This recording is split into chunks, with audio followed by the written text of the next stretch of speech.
What's up, everybody? Radix here, the one from 72, the ultra neutral, and I went to go see the movie Morbius last night. I'm not going to spoil anything for you if you're going to go watch the movie. And chances are most of the people who watch my videos probably don't watch those type of movies anyhow. But is it part of the time hack? Is the Morbius part of the time hack? Well, there's a couple of things here that were very suspicious, okay? First of all, the movie was supposed to come out in 2020. And I specifically remember them talking about the movie in 2019 and that it was going to come out in 2020. However, there was a 2-year delay. Oh, I wonder why there's a 2-year delay. Because he has to get a cure for a disease and he uses a bat to change his DNA. I mean, it's just like, okay, yeah, that's a really good time for that movie to come out, was in 2020. So it was off by 2 years, right? So anyhow, yeah, it's just very bizarre because of all the stuff. And I'm like, all right, so when did Morbius actually come out? When did the comic book come out? And then I was like, oh my gosh, let me guess, it's gonna be 1972. Well, it came out in 1971. So the year before 1972 was the very first Morbius. It's just bizarre that it came out like the year before 1972. Why couldn't it came out like in 1964 or 1974, right? It had to come out the year before. So it was like off by like 1 year, which is bizarre because what do they call a bat, or what do they call a rat with wings? They call it a bat. They just call bats flying rats, right? 1972 was the year of the rat. 2020 was the year of the rat. And then in 2020, you get this virus that came out that everybody says comes from the bats, right? Well, 1972, we know that the CIA canceled a program called the Corona. Also in 1972, the first recombinant DNA was created. So it's just bizarre, how those two things are connected. Like, we know that there's definitely a time hack. We know that 1972 was a hack timeline, and we know that 2020 was a hack timeline. It's easier for you to remember than to look at the things that happened in 2020. It's just like it's so much stuff that happened in 2020. It was connected to 1972. It's not possible by chance. It's just not possible by chance. It's overwhelming odds. Okay. So looking at Morbius and the fact that it's off by a year, the previous year, which was 71, but however, it was supposed to be, the movie was supposed to come out in 2020. The whole thing is just really bizarre. So, where is the other 72 connections in the movie? And I'm not going to spoil anything. You see this on the previews anyhow. When he gets the serum, the DNA to change his DNA, to give him the bat DNA to cure his disease. It's just so crazy. That movie couldn't have came out, right? In 2017, 2018, had to be time for 2020, right? It had to. What are the odds that movie was lined up? They don't just. I don't know if you don't know that much about how movies work, but they don't write a script the same year, pitch it that year, and then get it in print that year, get it cast that year, and then have it finished that year. It takes a few years before it gets lined up for the date that it's going to come out on. That movie was set in motion a couple years before 2020. It was set to come out in that year, in 2020, when Michael Morbius changes his DNA with a bat so that way he can cure his disease. Okay, so in the movie, right before he takes the cure, right before he takes the the cure for his disease to introduce this bat DNA into his system, you can see clearly on the monitor 72 is his heart rate. His heart rate is 72. Now, you may be saying, well, that's not that big of a deal, but it is when you look at the overwhelming other factors of 1972 connection to 2020, and the fact that they're both were also leap years, and they both also fell on the year of the rat.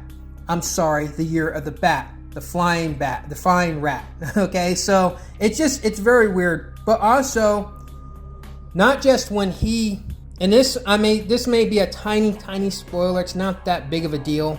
there ends up being a second vampire. That's about the only spoiler I'm going to tell you. And when that guy makes his kill, it's right in front of room 72.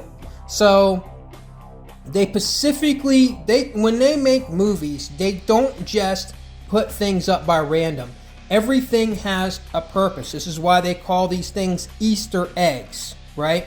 They could have simply had said, let's keep the number of the room 71. Let's keep his heart rate 71 because that's when the first Mobius was introduced into the Spider-Man comics. However, the big comic book where Mobius was to break away from Spider-Man and do his own thing and his own franchise thing was in the following year in 1972 when they did this Marvel team-up. It was the first comic book called Marvel Team-Up, and that had Spider-Man, I think the Swamp Thing, and Ghost Rider, and a couple others, which is funny because those are comics that I love. You know, I love the Ghost Rider, I love the Mobius, and I love Spider-Man. So, yeah, they could have simply went with the year that the comic actually came, when he first was introduced into the comics. No, they came out with the one when he was in his own standalone thing with the Marvel Team-Up, and that was 72. And you already know that 72 is a hacked year. So anyhow, I just wanted to share that with you guys. Mobius, I thought the movie was way too heavy on CGI and not like, look, come on guys, we grew up, I mean, most of you probably around my age or so, we grew up watching vampire movies with, like, you know, people actually playing vampires. You didn't need CGI to make a vampire. And now in this, they use a ton of CGI to make a vampire. I mean, we had Lost Boys, we had, you know, Interview with the Vampire, we had vampires, people playing vampires. It's always been that way. You don't need CGI. With that, enjoy the rest of the time that you guys have left. And that's my rant. Lord Howe long-eared bat is a vespertilianid bat known only by a single specimen, a skull found on Lord Howe Island in 1972. A mammalian insectivorous species resembling the long-eared Nyctophilus, with an elongated head that is comparatively larger, about which almost nothing is known. The bat may have been casually observed in flight during the 20th century, but is likely to have become extinct since the island's discovery and occupation.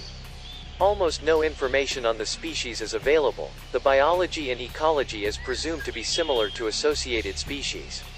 The skull was obtained in a cave at the island, as a modern deposit of material, and this the only physical source of information. The determined age of the specimen, near contemporary, suggested the unreported group had disappeared recently. The small island is a relic of an eroded volcano, approximately 600 kilometers east of the Australian continent, with unique subtropical vegetation assemblages. The flora and fauna is related to that of Australia, yet presenting a high degree of endemism, and Lord Howe has been inhabited by at least 2 other bats. It is presumed to have descended from wind-blown bats from the nearby continent. We do that. Well, let's say that this is a strand of DNA right over here, and I'm just drawing it as a line, but this is a double-stranded, and I'll just write it down. This is double-stranded. I don't want to have to take the trouble of keep drawing the multiple strands. Actually, let me just try to draw the 2 strands, just so we remind ourselves. So there we go. This is the double-stranded DNA, and let's say that this part of this DNA has a gene that we want to clone. We want to make copies of this right over here. So gene to clone. Gene to clone. Well, the first thing we want to do is we want to cut this gene out somehow. And the way we do that is using restriction enzymes. And there's a bunch of different restriction enzymes, and I personally find it fascinating that we as a civilization have gotten to the point that we can find and identify these enzymes, and we know at what points of DNA that they can cut. They recognize specific sequences, and then we can figure out, well, which restriction enzyme should we use to cut out different pieces of DNA, but we have gotten to that point as a civilization.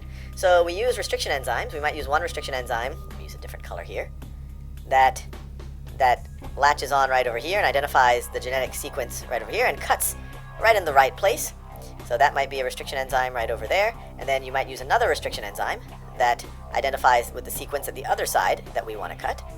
So let me label these. Those things right over there, those are restriction enzymes. Restriction enzymes.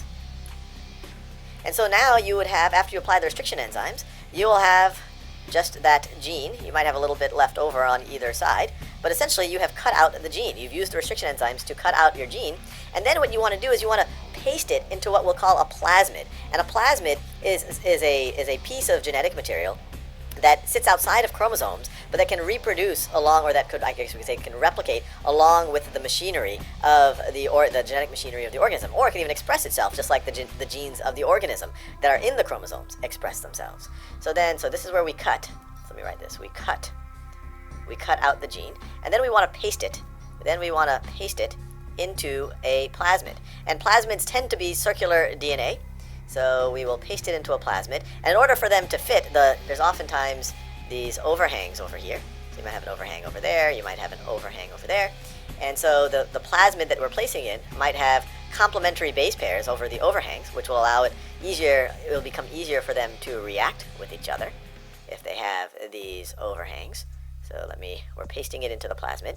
And this is amazing because obviously DNA, this isn't stuff that we can manipulate with our hands the way that we would copy and paste things with tape. You're making these solutions and you're applying the restriction enzymes. The restriction enzymes are just in mass cutting these things. They're bumping in just the right way to cause this reaction to happen. Then you're taking those genes and then you're putting them with the plasmids that happen to have the right sequences at their ends so that they match up. And then you also put in a bunch of DNA ligase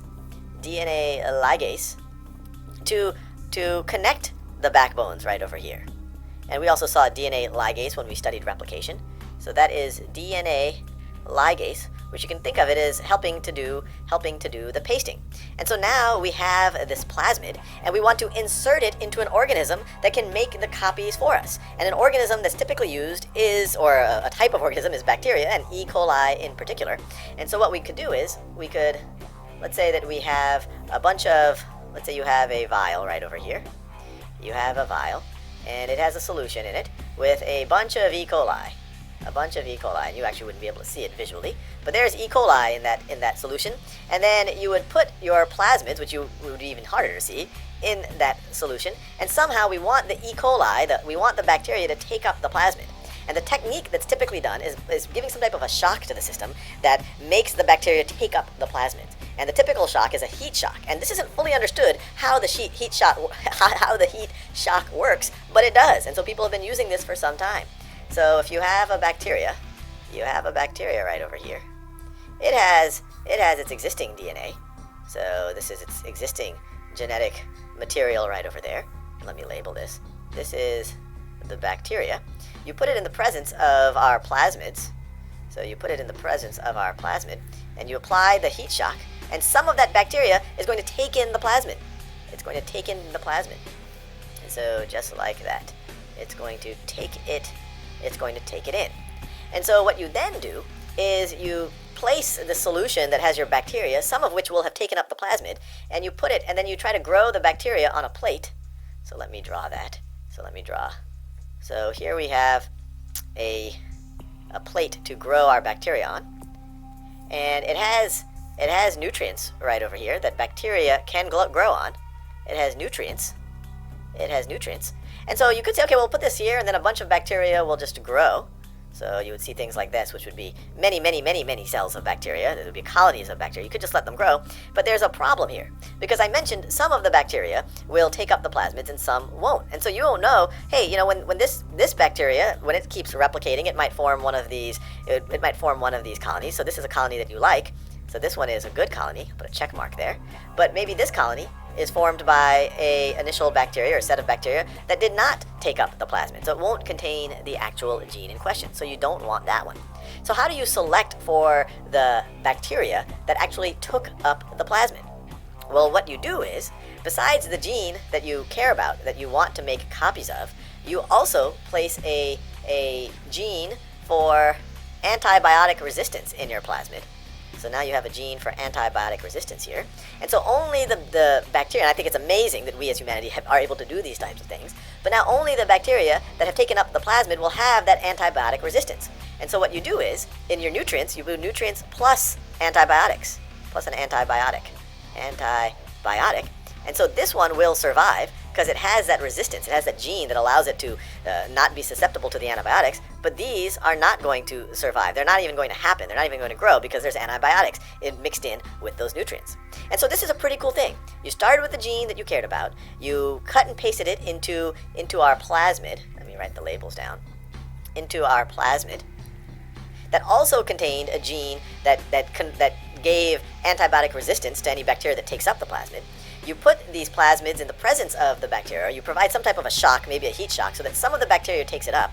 And then the bacteria starts reproducing. And as it reproduces, it also is reproducing the plasmids. And because it has this antibiotic resistance, it is going to grow on this nutrient antibiotic mixture, and the other bacteria that did not take up the plasmids are not going to grow. And so just like that, you can take this colony right over here and put it into another solution or continue to grow it, and you will have multiple copies of that gene that are inside of that bacteria. Now the next question, and I'm oversimplifying things fairly dramatically, is, well, how do you now have a bunch of bacteria that have a bunch of copies of that gene? How do you make use of it? Well, the bacteria themselves, let's say that gene is for something you want to manufacture, say insulin for diabetics. Well, you could actually use that bacteria's machinery. We use its reproductive machinery to keep replicating the genetic information, but you can also use its productive machinery, I guess you could say. It's going to express its existing DNA, but it can also express the genes that are on the plasmid. In fact, that's what gives that's what would give the bacteria its antibiotic resistance. But if this gene was, say, for insulin, well, then the bacteria will produce a bunch of insulin molecules, which you might be able to use in some way. And I'm not going to go into all of the details of how you will get the insulin out and how you could make use of it, but needless to say, it's pretty cool that we could even get to this point.